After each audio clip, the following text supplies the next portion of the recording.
Ride within your abilities. This manual cannot teach you how to control direction, speed, or balance. That's something you can learn only through practice, preferably in a formal course of instruction like an MSF rider course. But control begins with knowing your abilities and riding within them, along with knowing and obeying the rules of the road. Basic vehicle control. Body position.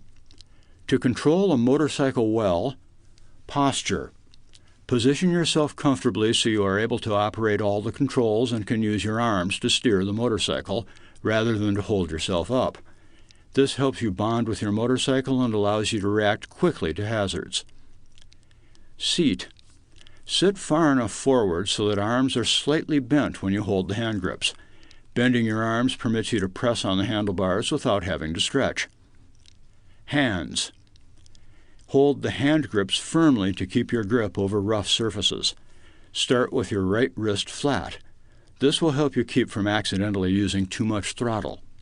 Also, adjust the handlebars so your hands are even with or below your elbows. This permits you to use the proper muscles for precision steering. Picture on page 5, caption reads, "Holding hand grips, right, wrong." Continuing with the text. Knees. Keep your knees against the gas tank to help you keep your balance as the motorcycle turns. Page 6. Feet. Keep your feet firmly on the footrests to maintain balance. Don't drag your feet. If your foot catches on something, you could be injured and it could affect your control of the motorcycle. Keep your feet near the controls so you can get to them fast if needed. Also, don't let your toes point downward. They may get caught between the road and the footrests. Shifting gears. There is more to shifting gears than simply getting the motorcycle to pick up speed smoothly. Learning to use the gears when downshifting, turning, or starting on hills is equally important for safe motorcycle operation. The gear shift lever is located in front of the left footrest and is operated by the left foot. To shift up to a higher gear, position your foot under the shift lever and lift. To downshift, press the shift lever down. The shift lever changes one gear each time it is lifted or pressed down. Whenever the lever is released, spring loading returns it to center, where the mechanism resets for the next shift up or down. A typical gear pattern is 1, N, 2, 3, 4, 5. The N is for neutral, which is selected by either a half lift from first gear or a half press from second gear. Most motorcycles have 5 gears, but some have 4 or 6 gears. Picture on page 6, caption reads, "Shifting gears." Continuing with the text. As your motorcycle increases speed, you will need to shift up to a higher gear. Shift up well before the engine RPM reaches its maximum recommended speed. As a general rule, shift up soon enough to avoid over-revving the engine, but not so soon to cause the engine to lug. When upshifting, use a 3-step process. 1. Roll off the throttle as you squeeze the clutch lever. 2. Lift the shift lever firmly as far as it will go. 3. Smoothly ease out the clutch and adjust the throttle. Once the shift is completed, release the shift lever to permit it to reset for the next shift. You should also shift down through the gears with the clutch as you slow or stop, and can also shift down when you need more power to accelerate. Make certain you are riding slowly enough when you shift into a lower gear. If not, the motorcycle will lurch and the rear wheel may skid. When riding downhill or shifting into first gear, you may need to use the brakes to slow enough before downshifting safely. When downshifting, use a 3-step process. 1. Roll off the throttle as you squeeze the clutch lever. 2. Press the shift lever down firmly. 3. Ease out the clutch lever as you roll on the throttle. Once the shift is completed, release the shift lever to permit it to reset for the next shift. Rolling on the throttle slightly while smoothly easing out the clutch can help the engine come up to speed more quickly and make the downshift smoother. Shifting to a lower gear causes an effect similar to using the brakes. This is known as engine braking. To use engine braking, shift down one gear at a time and ease out on the clutch through the friction zone between each downshift. Keep the clutch in the friction zone until the engine speed stabilizes. Then ease out the lever fully until ready for the next downshift. Usually you shift gears one at a time, but it is possible to shift through more than one gear while the clutch is squeezed. Remain in first gear when you are stopped so that you can move out quickly if you need to. Work toward a smooth, even clutch release, especially when downshifting. It is best to change gears before entering a turn. However, sometimes shifting while in the turn is necessary. If so, remember to do so smoothly. A sudden change in power to the rear wheel can cause a skid. Braking. Improper braking technique remains a significant contributing factor in many motorcycle crashes. Your motorcycle has two brake controls, one for the front wheel and one for the rear wheel. Always use both brakes every time you slow or stop. The front brake is more powerful and can provide at least 70% of your total stopping power. The front brake is safe to use if you use it properly. Maximum straight-line braking is accomplished by fully applying both front and rear brakes without locking either wheel. To do this, squeeze the front brake smoothly, firmly, and with progressively more force. Do not grab the brake lever or use abrupt pressure. As the motorcycle's weight transfers forward, more traction becomes available at the front wheel, so the front brake can be applied harder after braking begins. Keep your knees against the tank and your eyes up, looking well ahead. This helps you stop the motorcycle in a straight line. Page 7. Apply light to lighter pressure to the rear brake pedal to prevent a rear wheel skid. As weight transfers forward, less traction is available at the rear. Use less rear brake pressure. Using both brakes for even normal stops will permit you to develop the proper habit or skill of using both brakes properly in an emergency. Squeeze the front brake and press down on the rear. Grabbing at the front brake or jamming down on the rear can cause the brakes to lock, resulting in control problems. Braking in a corner. Anytime a motorcycle is leaned over, the amount of traction available for braking is reduced. The greater the lean angle, the more the possibility of the tires losing traction. To stop as quickly and as safely as possible in a curve, and depending on road and traffic conditions, try to get the motorcycle as perpendicular to the road as possible, then brake. If conditions do not allow, brake smoothly and gradually, but do not apply as much braking force as you would if the motorcycle were straight up. As you slow, you can reduce your lean angle, and as more traction becomes available for braking, you can more firmly apply the brakes, so that by the time the motorcycle is stopped, the motorcycle is straight up and the handlebars are squared. Linked and integrated braking systems. Some motorcycles have linked braking, which connects the front and rear brakes on the motorcycle and applies braking pressure to both brakes when either the front lever or rear pedal is applied. An integrated braking system is a variation of the linked system in which partial front braking is applied whenever the rear brake is activated. Consult your owner's manual for a detailed explanation on the operation and effective use of these systems. Anti-lock braking systems, ABS. ABS is designed to prevent wheel lockup and avoid skids when stopping in straight-line, panic situations. ABS operates when maximum pressure on both the front and rear brake controls is applied.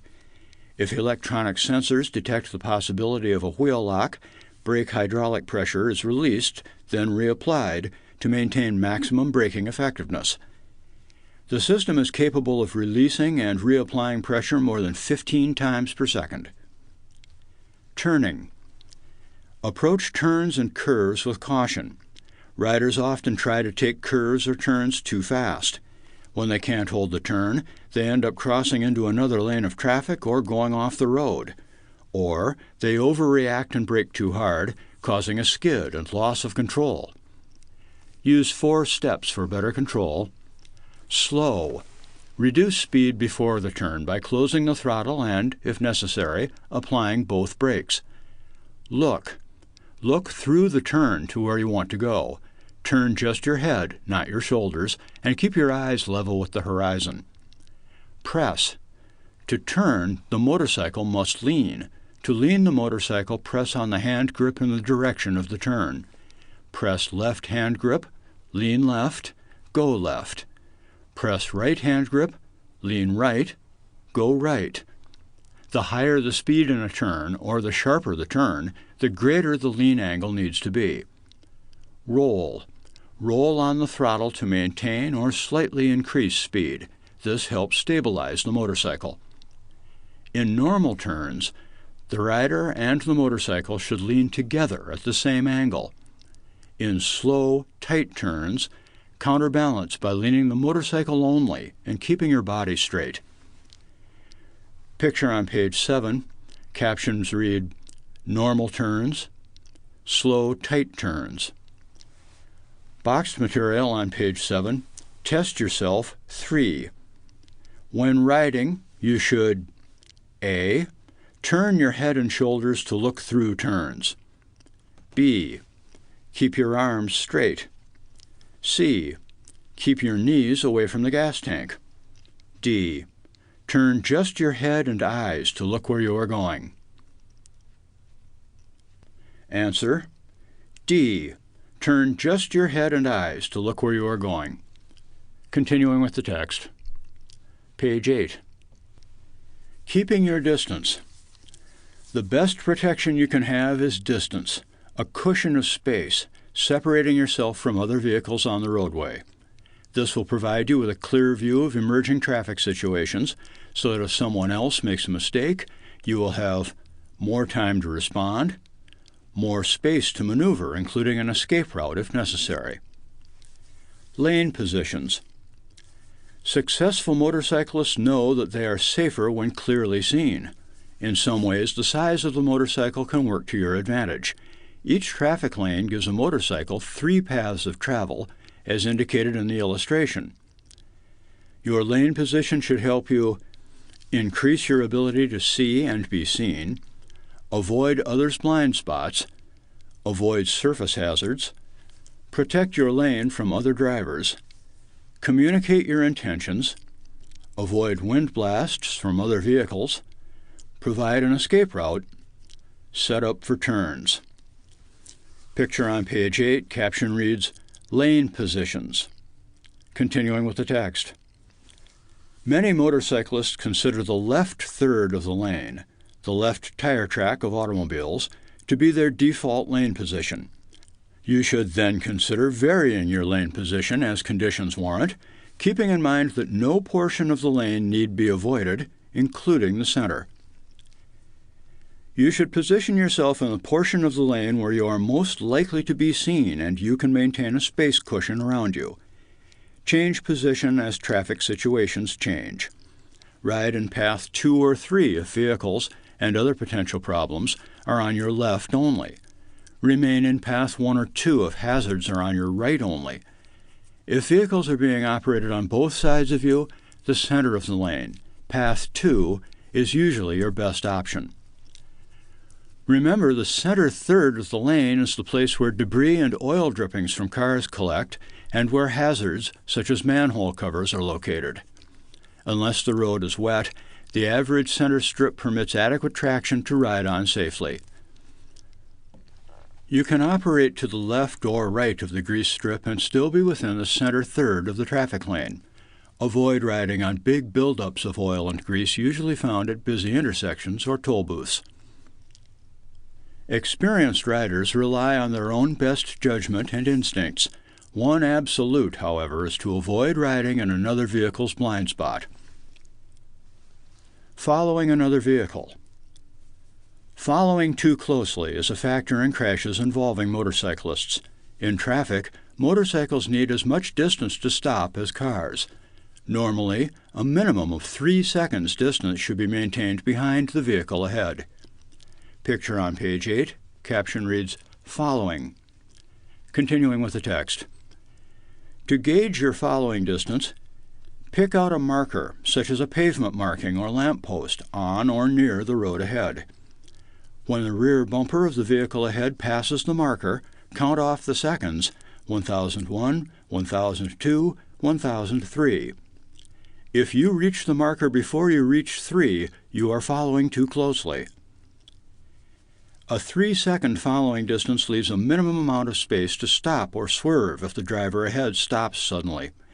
It also permits a better view of potholes and other hazards in the road. A larger cushion of space is needed if your motorcycle will take longer than normal to stop. If the pavement is slippery, or you cannot see through the vehicle ahead, or if traffic is heavy and someone may squeeze in front of you, open up a 4-second or more following distance. Page 9. Keep well behind the vehicle ahead even when you are stopped. This will make it easier to get out of the way if someone bears down on you from behind. It will also give you a cushion of space if the vehicle ahead starts to back up for some reason. When behind a car, ride where the driver can see you in the rearview mirror. Riding in the center portion of the lane should put your image in the middle of the rearview mirror, where a driver is most likely to see you.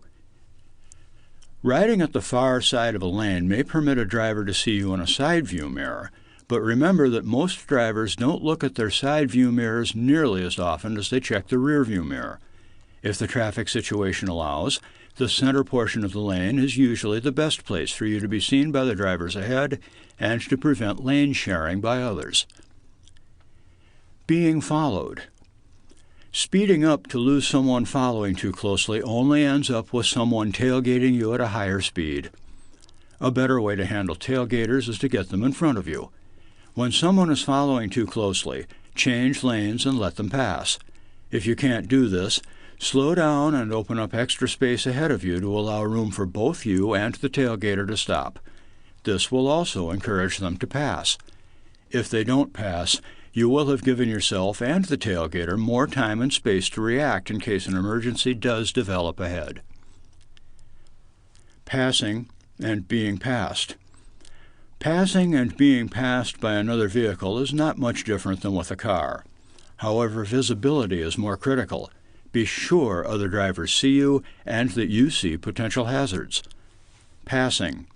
1. Ride in the left portion of the lane at a safe following distance to increase your line of sight and make you more visible. Signal and check for oncoming traffic. Use your mirrors and turn your head to look for traffic behind. 2. When safe, move into the left lane and accelerate. Select a lane position that doesn't crowd the car and provide space to avoid hazards in your lane. 3. Ride through the blind spot as quickly as possible.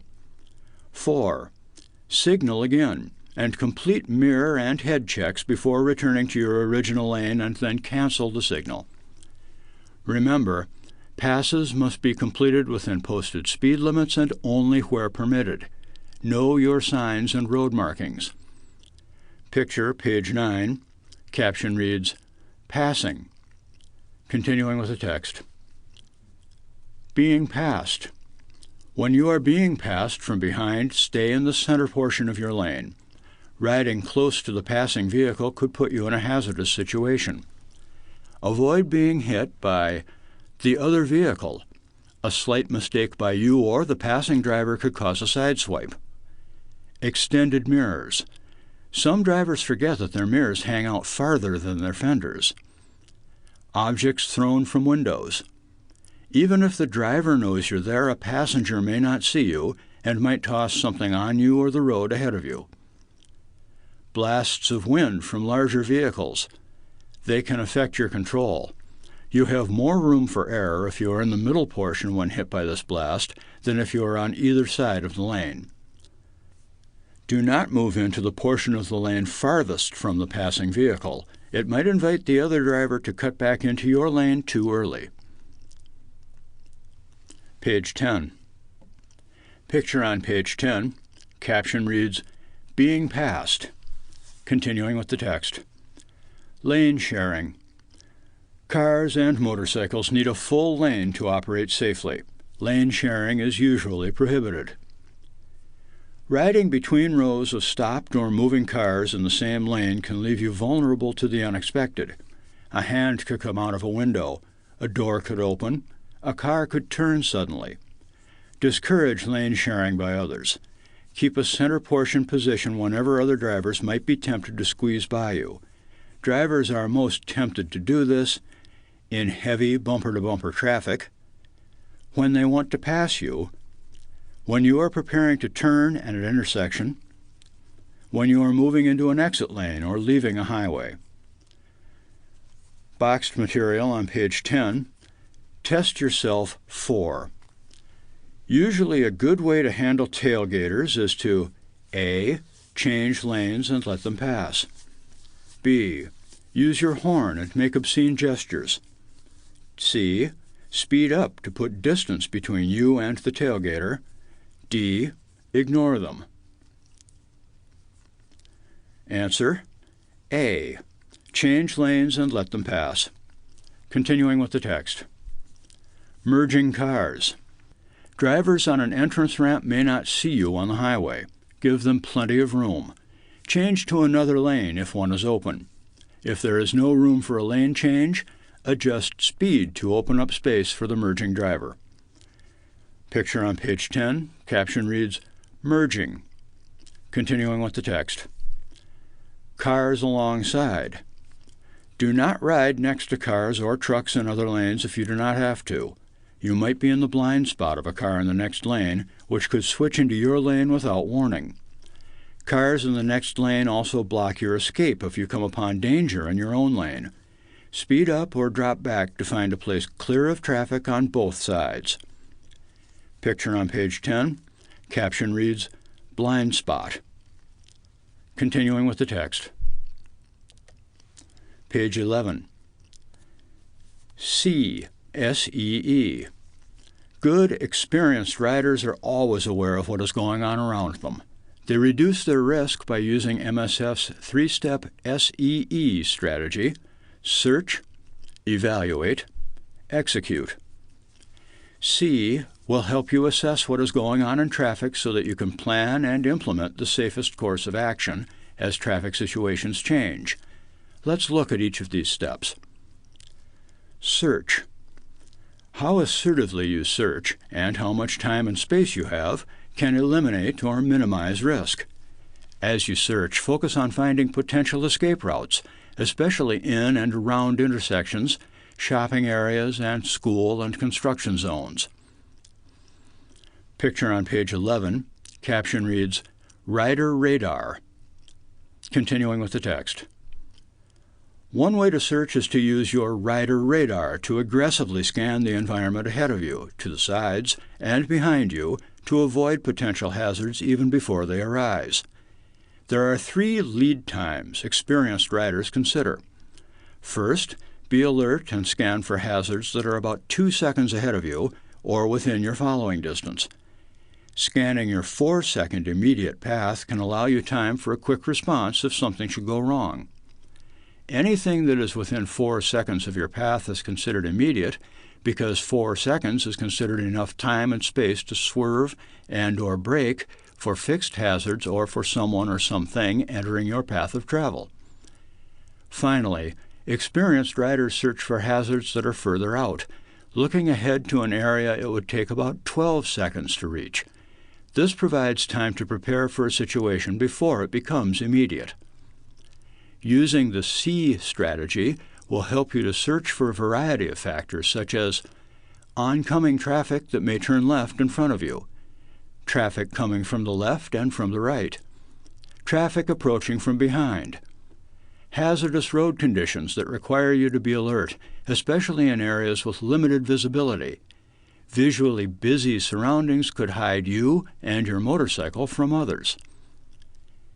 Evaluate. Evaluate means to think about how hazards can interact to create risks for you, anticipate potential problems, and have a plan to reduce risks, particularly when faced with road and surface characteristics such as potholes, guardrails, bridges, telephone poles, and trees that won't move into your path but may influence your riding strategy. Traffic control devices, including traffic signals, warning signs, and pavement markings, which will require you to carefully evaluate circumstances ahead. vehicles, and other traffic that may move into your path and increase the likelihood of a crash. Think about your time and space requirements in order to maintain a margin of safety and give yourself time to react if an emergency arises. Boxed material on page 11. Test yourself 5. To reduce your reaction time, you should A. Ride slower than the speed limit. B. Cover the clutch and the brakes. C.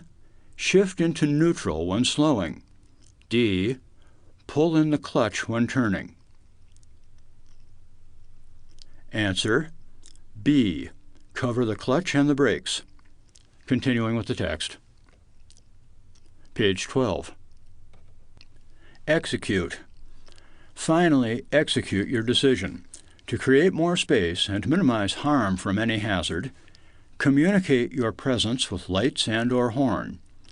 Adjust your speed by accelerating, stopping, or slowing. Adjust your position and/or direction by swerving, changing lanes, or moving to another position within your lane. Apply the old adage, one step at a time, to handle 2 or more hazards. Adjust speed to permit 2 hazards to separate, then deal with them one at a time as single hazards. Decision-making becomes more complex with 3 or more hazards. Evaluate the consequences of each and give equal distance to the hazards. In potential high-risk areas, such as intersections, shopping areas, and school and construction zones, cover the clutch and both brakes to reduce the time you need to react. Intersections. The greatest potential for conflict between you and other traffic is at intersections. An intersection can be in the middle of an urban area or at a driveway on a residential street, anywhere traffic may cross your path of travel. Over 1/2 of motorcycle and car crashes are caused by drivers entering a rider's right-of-way. Cars that turn left in front of you, including cars turning left from the lane on your right, and cars on side streets that pull into your lane, are the biggest dangers. Your use of C at intersections is critical. Picture on page 12, caption reads, Large intersections. Continuing with the text. There are no guarantees that others see you. Never count on eye contact as a sign that a driver will yield. Too often, a driver looks right at a motorcyclist and still fails to see him or her. The only eyes that you can count on are your own. If a car can enter your path, assume that it will. Good riders are always looking for trouble, not to get into it, but to stay out of it. Picture on page 12, caption reads, Small intersections. Continuing with the text. Increase your chances of being seen at intersections. Ride with your headlight on and in a lane position that provides the best view of oncoming traffic. Provide a space cushion around the motorcycle that permits you to take evasive action. When approaching an intersection where a vehicle driver is preparing to cross your path, slow down and select a lane position to increase your visibility to that driver. Cover the clutch lever and both brakes to reduce reaction time. As you enter the intersection, move away from the vehicle.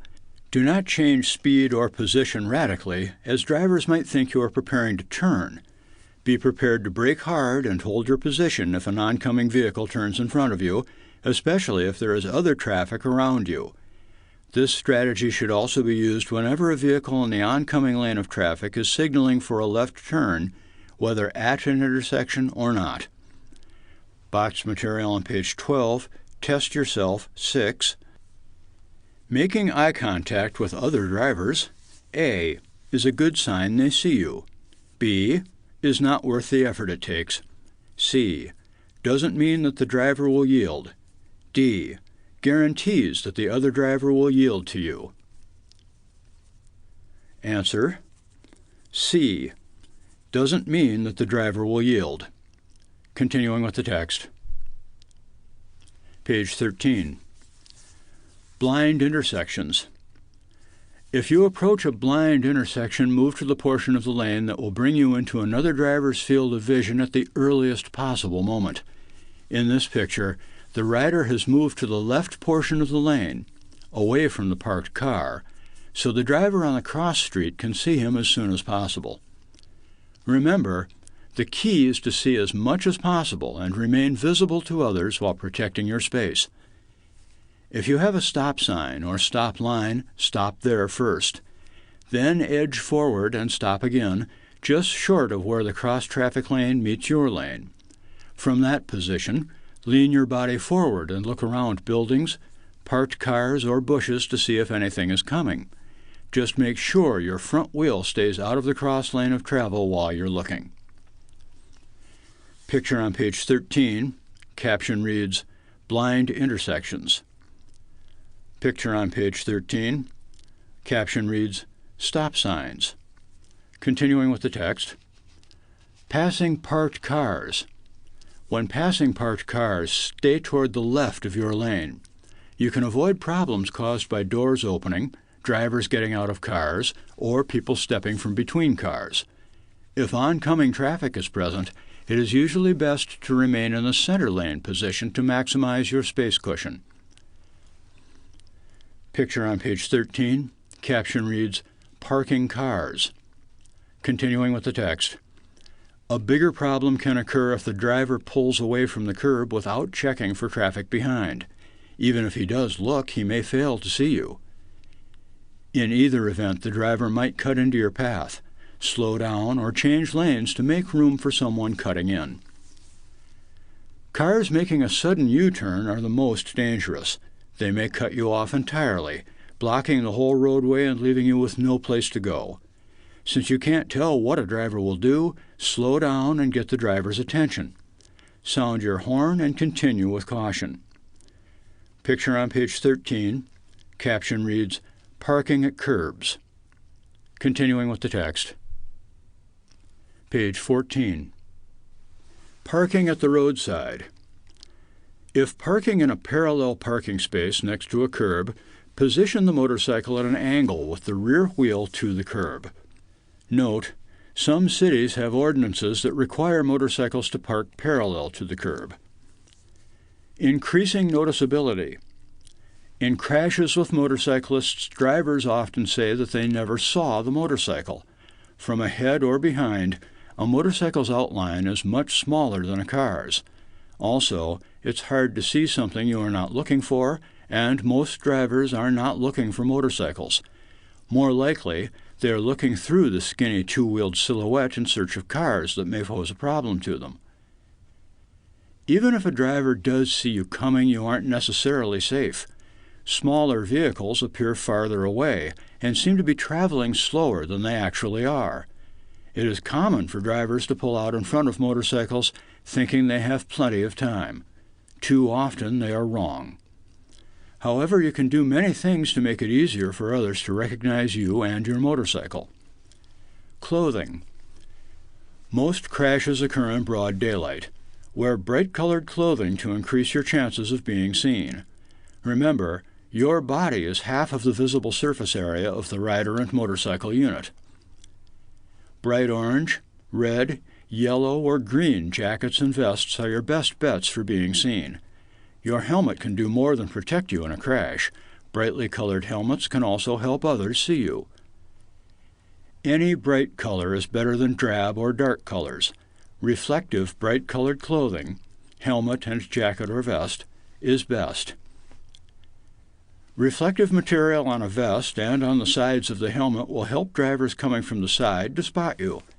Reflective material can also be a big help for drivers coming toward you or from behind.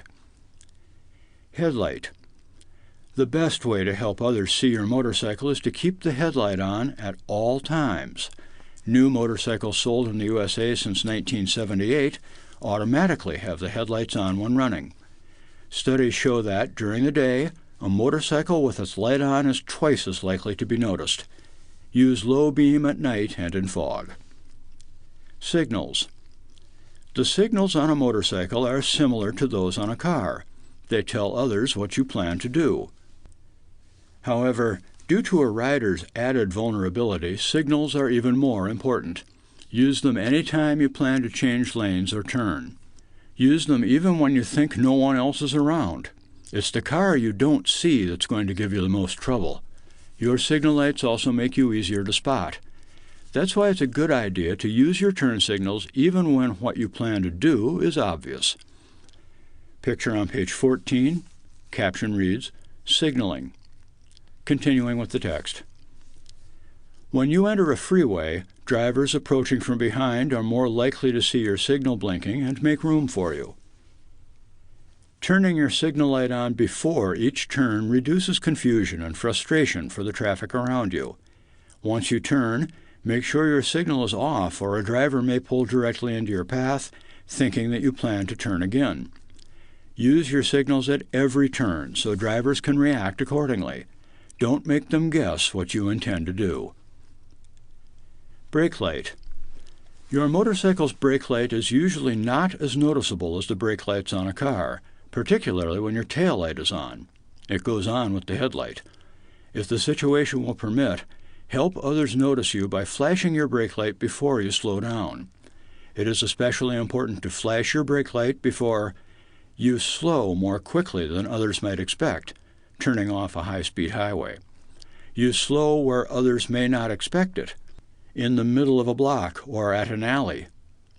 If you are being followed closely, it's a good idea to flash your brake light before you slow. The tailgater may be watching you and not see something ahead that will make you slow down. Page 15. This will hopefully discourage them from tailgating and warn them of hazards ahead they may not see. Using your mirrors. While it's most important to keep track of what's happening ahead, you can't afford to ignore situations behind. Traffic conditions change quickly. Knowing what's going on behind is essential for you to make a safe decision about how to handle trouble ahead. Frequent mirror checks should be part of your normal searching routine. Make a special point of using your mirrors when you are stopped at an intersection. Watch cars coming up from behind. If the drivers aren't paying attention, they could be on top of you before they see you. Before you change lanes, make sure no one is about to pass you.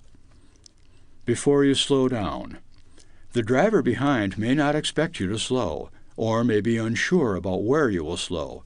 For example, you signal a turn and the driver thinks you plan to turn at a distant intersection, rather than at a nearer driveway. Picture on page 15, caption reads, using mirrors. Continuing with the text. Most motorcycles have rounded, convex mirrors. These provide a wider view of the road behind than do flat mirrors. They also make cars seem farther away than they really are. If you are not used to convex mirrors, get familiar with them. While you are stopped, pick out a parked car in your mirror. Form a mental image of how far away it is. Then, turn around and look at it to see how close you came. Practice with your mirrors until you become a good judge of distance. Even then, allow extra distance before you change lanes. Head checks. Checking your mirrors is not enough. Motorcycles have blind spots like cars. Before you change lanes, turn your head and look to the side for other vehicles. On a road with several lanes, check the far lane and the one next to you. A driver in the distant lane may head for the same space you plan to take. Frequent head checks should be your normal scanning routine also. Only by knowing what is happening all around you are you fully prepared to deal with it. Horn. Be ready to use your horn to get someone's attention quickly. It is a good idea to give a quick beep before passing anyone that may move into your lane. Here are some situations. A driver in the lane next to you is driving too closely to the vehicle ahead and may want to pass. A parked car has someone in the driver's seat. Someone is in the street, riding a bicycle or walking. In an emergency, sound your horn loud and long. Be ready to stop or swerve away from the danger. Keep in mind that a motorcycle's horn isn't as loud as a car's.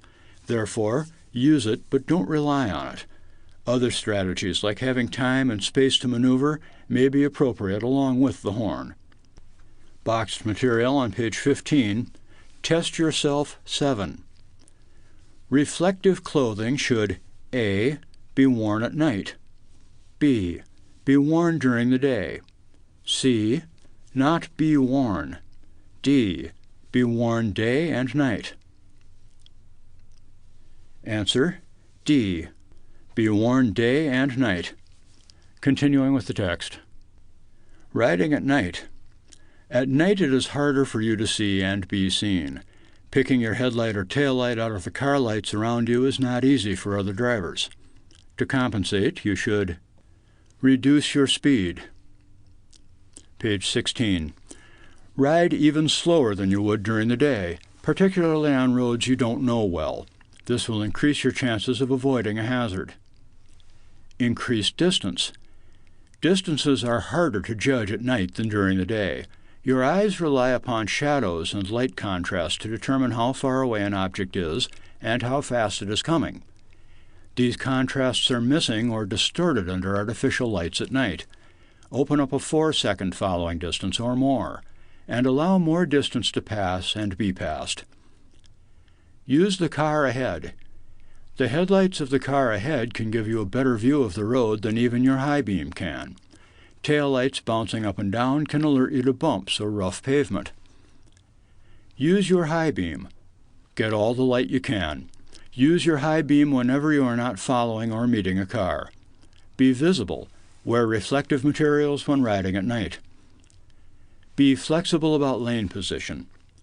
Change to whatever portion of the lane is best able to help you see, be seen, and keep an adequate space cushion. Crash avoidance. No matter how careful you are, there will be times when you find yourself in a tight spot. Your chances of getting out safely depend on your ability to react quickly and properly. Often, a crash occurs because a rider is not prepared or skilled in crash avoidance maneuvers. Know when and how to stop or swerve, two skills critical in avoiding a crash.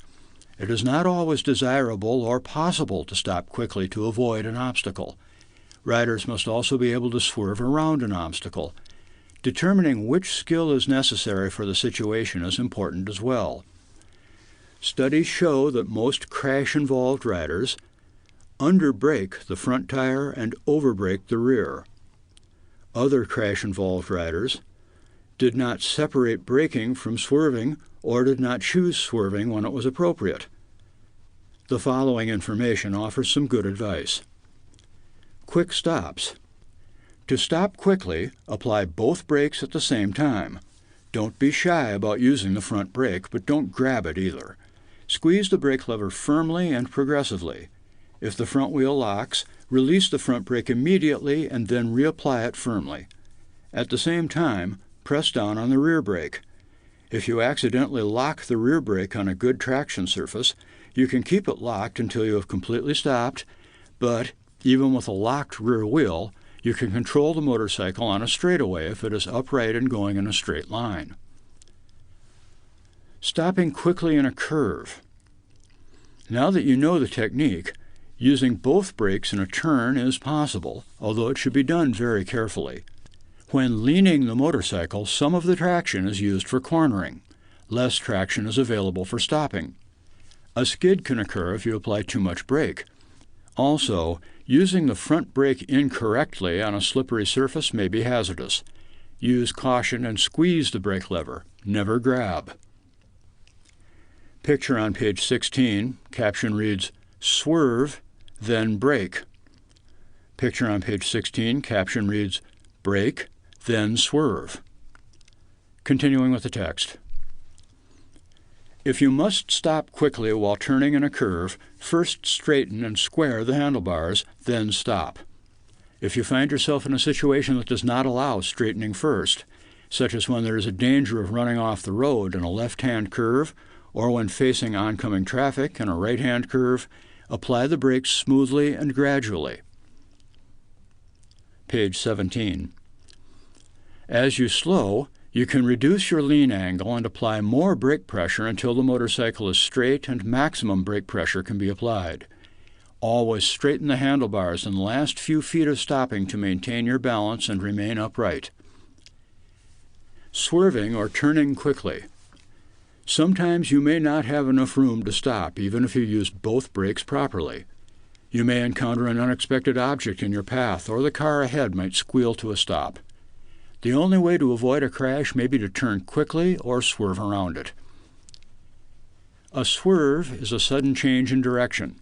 It can be 2 quick turns or a rapid shift to the side. Apply a small amount of hand pressure to the hand grip located on the side of your intended direction of escape. This will cause the motorcycle to lean quickly. The sharper the turn or turns, the more the motorcycle must lean. Keep your body upright and allow the motorcycle to lean in the direction of the turn while keeping your knees against the tank and your feet solidly on the footrests. Let the motorcycle move underneath you. Make your escape route the target of your vision. Press on the opposite hand grip once you clear the obstacle to return you to your original direction of travel. To swerve to the left, press the left hand grip, then press the right to recover. To swerve to the right, press right, then left. If braking is required, separate it from swerving. Brake before or after, never while swerving. Maximum straight line braking. Maximum straight line braking is accomplished by fully applying front and rear brakes without locking either wheel. Keep your body centered over the motorcycle and look well ahead, not down. This will help you keep the motorcycle in as straight a line as possible, minimizing lean angle and the likelihood of the wheels losing traction. Picture on page 17, caption reads, stopping distance, rear brake only, front brake only, both brakes. 4 pictures on page 17. Captions read, constant curves, multiple curves, widening curves, decreasing curves, tighter turns. Continuing with the text. Page 18. Front wheel skids. If the front wheel locks, release the front brake immediately and completely. Reapply the brake smoothly. Front wheel skids result in immediate loss of steering control and balance. Failure to fully release the brake lever immediately will result in a crash. Rear wheel skids. A skidding rear tire is a dangerous condition that can result in a violent crash and serious injury or death. Too much rear brake pressure causes rear wheel lockup. As soon as the rear wheel locks, your ability to change direction is lost. To regain control, the brake must be released. However, if the rear wheel is out of alignment with the front, there is a risk of a high-side crash. This occurs when the wheels are out of alignment and a locked rear wheel is released. The motorcycle can abruptly snap upright and tumble, throwing the rider into the air ahead of the motorcycle's path. Even slight misalignment can result in a high-side crash. Curves. A primary cause of single-vehicle crashes is motorcyclists running wide in a curve or turn and colliding with the roadway or a fixed object. Every curve is different. Be alert to whether a curve remains constant, gradually widens, gets tighter, or involves multiple turns. Ride within your skill level and posted speed limits. Your best path may not always follow the curve of the road. Change lane position depending on traffic, road conditions, and curve of the road. If no traffic is present, start at the outside of a curve to increase your line of sight and the effective radius of the turn.